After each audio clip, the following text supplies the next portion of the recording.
Thank you. Thank you, everybody. Thank you. Thank you all so very, very much for being here, and welcome to Butte, America.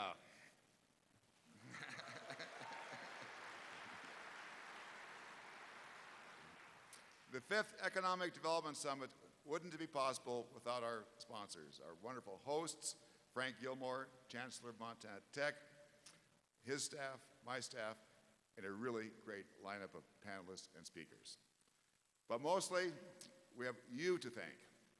Innovators, employers, entrepreneurs, manufacturers, ag producers, technology companies, Montanans.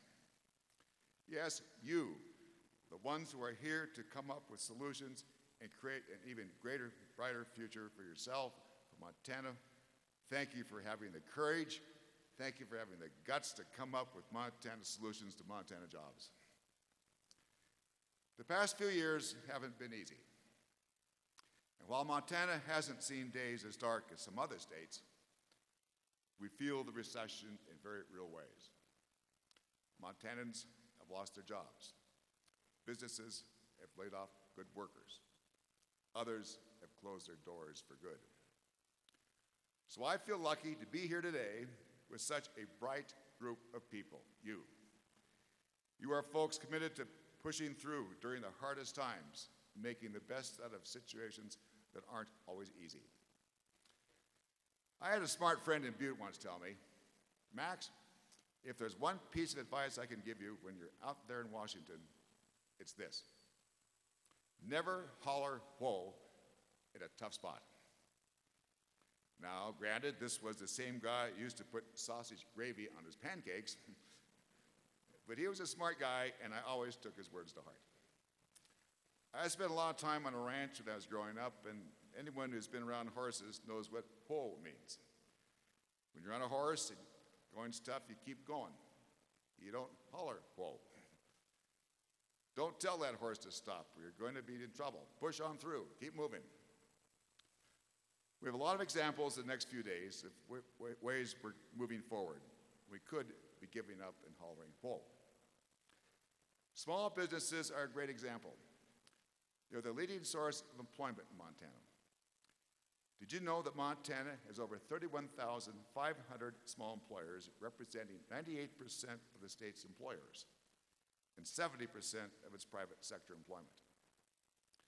We have many bright spots in business and industry right here in Montana. There's a supercomputer right here in Butte that I, along with others, fought for.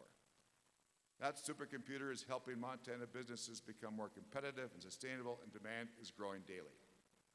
There's a manufacturing company called Seacast, started by a Butte mining family that's really on the cutting edge of titanium casting. After generations of mining for copper, the new generations of this family are now creating products used in jet engines, military to protect troops, and other ways. Now there is a story about a turning family history and turning that tradition into great potential today. MSC, another great Butte company. Resodyne, Silicon, REC Silicon. There are lots of great examples of Butte companies. Over in Hamilton, there's a research lab that has the capability to study the world's most dangerous pathogens. In research lingo, they call it Biosafety Level 4, or BL4. There are only a handful of labs like that across the country.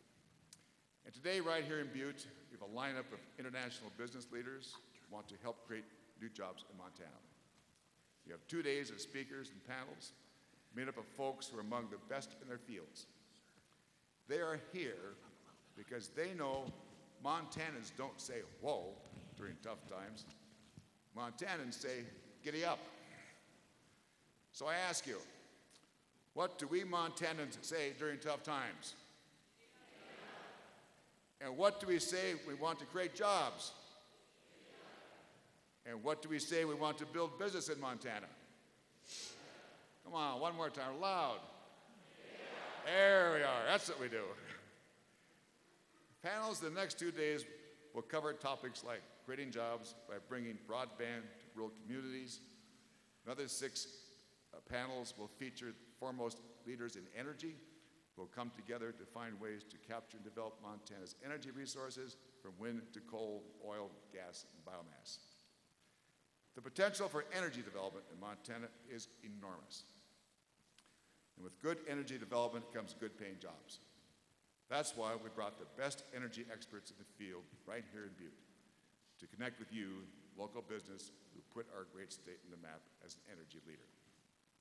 And we're not going to end with these panels. Next year, I'm bringing cabinet-level representatives from the 21 economies that make up the Asia-Pacific Economic Cooperation Forum, otherwise known as APEC, to Montana over Big Sky. Close to 1,000 people will be in Gallatin Valley for several weeks for this event. And we're going to harness the opportunity to show the world all that Montana has to offer. APEC's 21 economies are responsible for most of the world's economic output, over 50%. And APEC includes the United States, China, and Japan, which are the world's 3 largest economies. APEC offers a world opportunity for Montana ranchers, farmers, and manufacturers. And by bringing APEC to Montana, we're bringing this opportunity to our doorstep. It'll be next spring. Now, even those of you lucky enough to live in Montana and not Washington, D.C., know that the nation's capital can be a tough place for people to work together. I've been there 35 years, and I can't remember such a toxic, polarized environment. Washington can learn a lot from Montana. Our values, our grit, the way we treat each other. Just ask John Tester, who spent most of his life on the family farm outside Big Sandy before he came to the United States Senate in 2006. I'll bet he'd tell you that more problems are solved over a cold beer at the end of a long day on a tractor than there are through bickering and name-calling. We're so lucky because Montana is one big, small town. We know each other. We in Montana know the best way to get something done is to work together. And John Tester, Denny Rehberg, Brian Schweitzer, and I, we're all working for the same thing, bring more jobs to Montana. At our last summit, we had 4 rules, and I think it worked pretty well. First, everything's on the table. All ideas, all proposals, everything is on the table. Nothing's off just because it sounds stupid or it's taboo. Everything is on the table. Rule number 1. Number 2, no politics. If anybody gets political, we're going to cut them off the knees. No politics. Third, solutions should be driven by the private sector, not the public sector, the private sector, because that's where the innovation is, the creativity is, the entrepreneurship is, that's where jobs are created. All the rest of us in public service, we're more the enablers. We're the hired hands working for the private sector. For all of you, it's the private sector. And fourth, suspend judgment, if for only a nanosecond. When you hear an idea, give it a chance before your instincts tell you to shut it down. Just think about it a while. Think positively about it for a while. My mentor, and maybe the greatest friend Butte has ever known, Mike Mansfield, said this 20 years ago, and I'll quote him. We'll have to learn to get along with one another. We'll have to be more aware of responsibilities which go with this rapidly speeding up world. We'll have to set examples for those who will follow us and recognize that we don't know it all. So we should listen to the other person. And that other person sometimes is right, and sometimes we are wrong. It will be a matter of accommodation and compromise, knowledge and understanding. End quote. That was advice, certainly true 20 years ago. It's even more important today.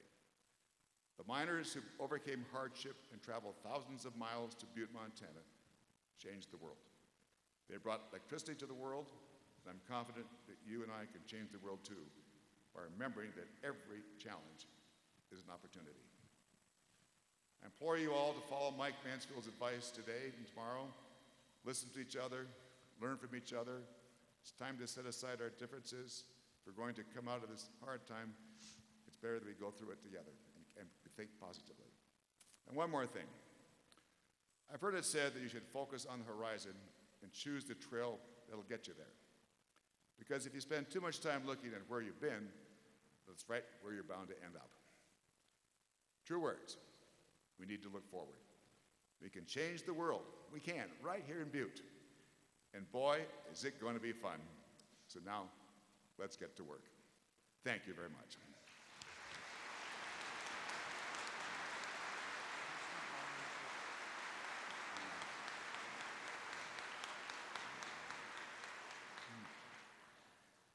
And now I have the honor of introducing Steve Ballmer. You all know him. He's the CEO of Microsoft. Steve grew up in Detroit, where his father worked at Ford Motor. You could say that Detroit really isn't too different from Butte. Folks from Detroit understand the value of hard work and of American innovation. They've seen firsthand why it's important that we keep and create good jobs in cities and towns all across America. When Steve joined Microsoft in 1980, he was the first business manager and the 24th employee hired by Bill Gates. Now, 24 isn't so bad when you consider that Microsoft now has nearly 100,000 employees. So Steve is there in the ground floor. He's done amazing things at Microsoft. He's infused Microsoft with that, quote, building something out of nothing ingenuity. He's the kind of has that vision and spirit that can come only with someone who knows what it takes to create something really, truly great. And it's not without Steve's leadership that Microsoft became the world's leading manufacturer of software for personal and business computing. He's innovative. He's energetic. I could testify to that this morning. Some of you may know I'm a runner. I've run almost every day this week. I didn't get up early enough to run this morning. Went down to the breakfast over there at the hotel, and there's Steve. He's been out running. He's a really, really aggressive, he's probably aggressive too, but he's also a very energetic guy. So let's give a big round of applause to Steve Ballmer. I know he's really excited to talk to us. Steve Ballmer.